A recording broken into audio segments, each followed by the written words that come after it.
চলো তাহলে আজকে একটা বাটার রেসিপি তোমাদের সাথে শেয়ার করা যাক। বেশি করে কিন্তু চাল দিও, 2 হাতা এক্সট্রা ভাত তোমরা এর সাথে খেয়েই নেবে, কথা দিলাম। হাই, আমি Sneha, welcome to my new blog. ফার্স্টে চিংড়ি মাছগুলোকে ভালো করে নুন হলুদ মাখিয়ে ভেজে নিয়েছিলাম। এইটা যেটা দেখছো এটা হচ্ছে ওল কচু, সিদ্ধ করে মাখছি।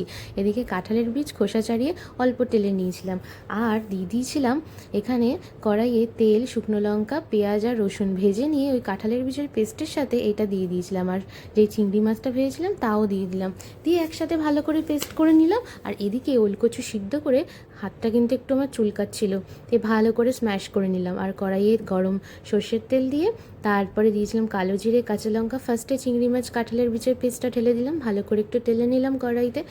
আর তারপরে এটা একটু ভাজা হয়ে গেলে আমরা যে ওলকচুর পেস্টটা বানিয়েছিলাম এর মধ্যে দিয়ে দিলাম, আর একটু স্বাদমতো নুন আর অল্প একটু হলুদ দিয়ে ভালো করে নাড়াচাড়া করে নিলাম কড়াইতে। দেখতে আর বেশ হয়েছে, জম্পেস হয়েছে, আর খেতে তো তার থেকেও দারুণ হয়েছে। গরম ভাতের সাথে অল্প ওপরে সর্ষের তেল ছড়িয়ে পরিবেশন করবে। কেমন লাগলো রেসিপিটা এটা কিন্তু অবশ্যই জানিও। তোমরা কিন্তু যারা বাটা খেতে ভালোবাসো অবশ্যই বেশি রেসিপিটা ট্রাই করো। এটা কিন্তু আমার মন থেকে বানানো একটা রেসিপি। হয়তো কোথাও কেউ বানিয়েও থাকতে পারে, সেটা আমার জানা নেই। কেমন লাগলো রেসিপিটা অবশ্যই জানিও। টাটা, দেখা হবে নেক্সট।